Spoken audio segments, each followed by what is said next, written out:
TMC आम आदमी party के साथ ही नहीं बल्कि जेडीयू के साथ पर भी अटका हुआ है, लटका हुआ है कह लीजिए। दरअसल बीते कई दिनों से नीतीश कुमार जल्द से जल्द सीट शेयरिंग के फॉर्मूले पर मुहर लगाने की मांग कर रहे हैं, लेकिन नीतीश की मांग को कांग्रेस और आरजेडी ने तवज्जो नहीं दिया। वहीं दूसरी तरफ मोदी सरकार ने जननायक कर्पूरी ठाकुर की जन्म शताब्दी पर उन्हें भारत रत्न से नवाजा, तो नीतीश कुमार की सबसे बड़ी मांग पूरी हो गई। तो क्या नीतीश को पाला बदलने का एक बड़ा मौका मिल गया है? वो आजकल प्रधानमंत्री नरेंद्र मोदी की खूब तारीफ कर रहे हैं, यानी विपक्षी गठबंधन से एग्जिट होने का रास्ता क्या दिख गया है?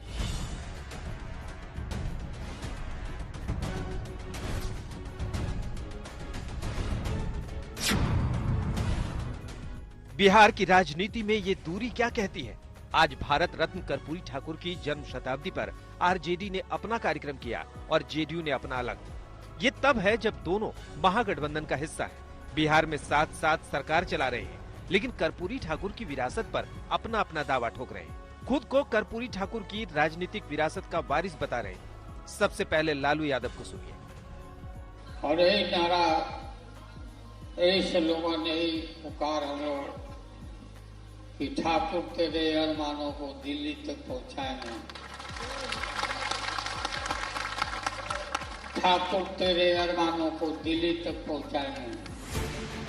लालू यादव ने दावा किया कि जननायक कर्पूरी ठाकुर की आवाज को दिल्ली तक पहुंचाए, तो वहीं नीतीश कुमार ने कर्पूरी ठाकुर के नैतिक मूल्यों और आदर्शों के बहाने लालू यादव और राहुल गांधी पर ही निशाना साध दिया। आजकल तो बहुत लोग अपने परिवार को बढ़ाते रहता है, लेकिन आप समझ लीजिए कि जननायक कर्पूरी ठाकुर जी कभी भी अपने परिवार को नहीं बढ़ाए।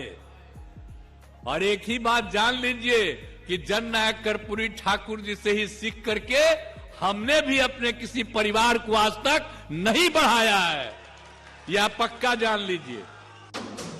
क्या ये संकेत नहीं कि गठबंधन में सब कुछ ठीक नहीं है?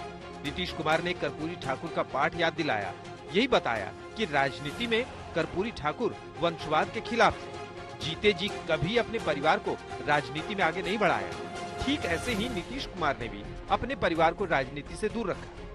नीतीश के इशारों को समझें तो मतलब यही है कि कर्पूरी ठाकुर के असली वारिस वही हैं। लालू यादव और राहुल गांधी पर सीधे चोट और परिवारवाद में खोट का गणित बताकर नीतीश ने अपने पत्ते खोल दिए। हम ही लोग रामनाथ ठाकुर जी को आगे बढ़ाए, यहाँ पर मंत्री रहे, सब कुछ रहे, आजकल राज्यसभा के सदस्य हैं और वहां पर पार्टी के तो जनरल सेक्रेटरी भी हैं, पार्टी के नेता भी हैं, हर तरह से उनका इज्जत हम लोग करते हैं। तो हम लोग तो करते हैं, लेकिन आजकल तो बहुत लोग अपने परिवार को बढ़ाते रहता है। लेकिन आप समझ लीजिए कि जननायक कर्पूरी ठाकुर जी कभी भी अपने परिवार को नहीं बढ़ाए। और एक ही बात जान लीजिए कि जननायक कर्पूरी ठाकुर जी से ही सीख करके हमने भी अपने किसी परिवार को आज तक नहीं बढ़ाया है, यह पक्का जान लीजिए। नीतीश के प्रहार पर अब क्या सियासी कमेंट्री हो रही है, ये भी सुनिए। उनको समझना, कर्पूरी ठाकुर जी ने जो कहा था उनको स्मरण करना चाहिए। सरदेव कर्पूरी ठाकुर जी ने भारत में कहा था कि वंशवाद को रोकना चाहिए। तो आज नीतीश कुमार जी को याद आया है, ये सोचना पड़ेगा। अब तो स्वाभाविक है, जब उप मुख्यमंत्री वो स्वयं बना के रखे हुए हैं तो उनको जवाब देना चाहिए। लेकिन माननीय मुख्यमंत्री नीतीश कुमार जी ने कहा होगा तो भारतीय जनता पार्टी में सबसे ज्यादा परिवारवाद है, तो उनका इशारा भारतीय जनता पार्टी की ओर होगा।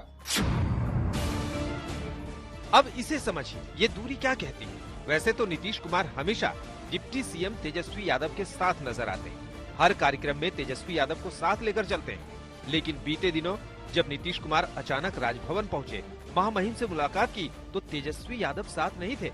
तो क्या आरजेडी के साथ खटपट के चलते तेजस्वी को अपने साथ लेकर नहीं गए नीतीश कुमार? नीतीश कुमार के तेवर बदले हुए, महागठबंधन से दूरी तो एनडीए से नजदीकी साफ नजर आ रही है। कल जैसे ही केंद्र सरकार की तरफ से कर्पूरी ठाकुर को भारत रत्न सम्मान देने का ऐलान किया गया, नीतीश कुमार ने सोशल मीडिया पर पहला ट्वीट 9:14 पर किया, जिसमें उन्होंने केंद्र सरकार को धन्यवाद कहा।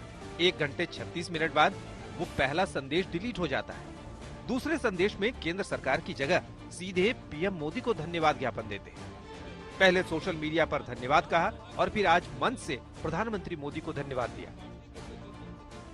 अनुरोध करते रहे, लिखते रहे कि भाई जननायक कर्पूरी ठाकुर जी का भारत रत्न प्रदान किया जाए। अभी लोग नहीं करते थे, लेकिन कल कर दिया है, तो मुझे खुशी है। मैं इसके लिए केंद्र सरकार को और प्रधानमंत्री जी को भी मैं बधाई देता हूं कि उन्होंने स्वीकार कर लिया। नीतीश के इसी सियासी संकेत के मायने खोजे जा रहे हैं। ऐसा क्यों, एक और तस्वीर के जरिए समझिए। आज पटना में जेडीयू की बड़ी रैली हुई। रैली के दौरान मंच पर जेडीयू के विधायक गोपाल मंडल ने माइक थामा, लेकिन जल्दी ही उनसे माइक वापस ले लिया गया, क्योंकि वो राम मंदिर की प्राण प्रतिष्ठा को लेकर प्रधानमंत्री पर सवाल उठा रहे थे। पूरा वाकया कैमरे में कैद है। उसका कोई योगदान नहीं है। ये सुप्रीम कोर्ट ने आदेश दिया, सभी संतों ने चंदा करके, जो धनवान व्यक्ति थे उन्होंने चंदा देकर सब कुछ किया। रुकिए, सबों ने किया। और क्या लिखे, कृपया हो जाए। अच्छा छोड़िए, कहने का मतलब ये अपील कर देते हैं, इतना समझाइए मत, हम समझदार हैं, ऐसे 5000 आदमी को लाए हैं। अब सवाल है कि इंडिया गठबंधन से नीतीश कुमार की दूरी और एनडीए की तरफ नरमी के पीछे मजबूरी क्या है? तो खबर यही है कि सीट शेयरिंग में हो रही देरी से नीतीश कुमार नाराज है। नाराजगी के चलते ही नीतीश कुमार ने पहले संयोजक का पद ठुकराया और अब आरजेडी और कांग्रेस की भूमिका पर सवाल उठा रहे हैं। सीट शेयरिंग को लेकर लगातार बात हो रही है कि अब तक इंडिया गठबंधन में सीट शेयरिंग नहीं हुआ है, क्या कहेंगे सर?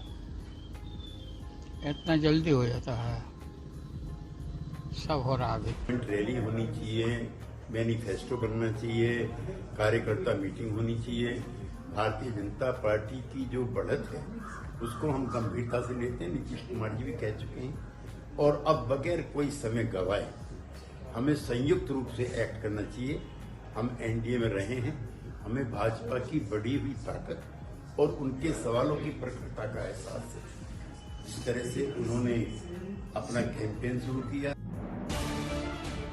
दरअसल जेडीयू ने 17 लोकसभा सीटों पर अपना दावा ठोका है और उससे पीछे हटने को तैयार नहीं है। यानी सीट शेयरिंग के फॉर्मूले पर पेच फंसा हुआ है। जबकि नीतीश एनडीए में वापसी करते हैं तो 2019 का फॉर्मूला पहले से रेडी है। आज तक ब्यूरो।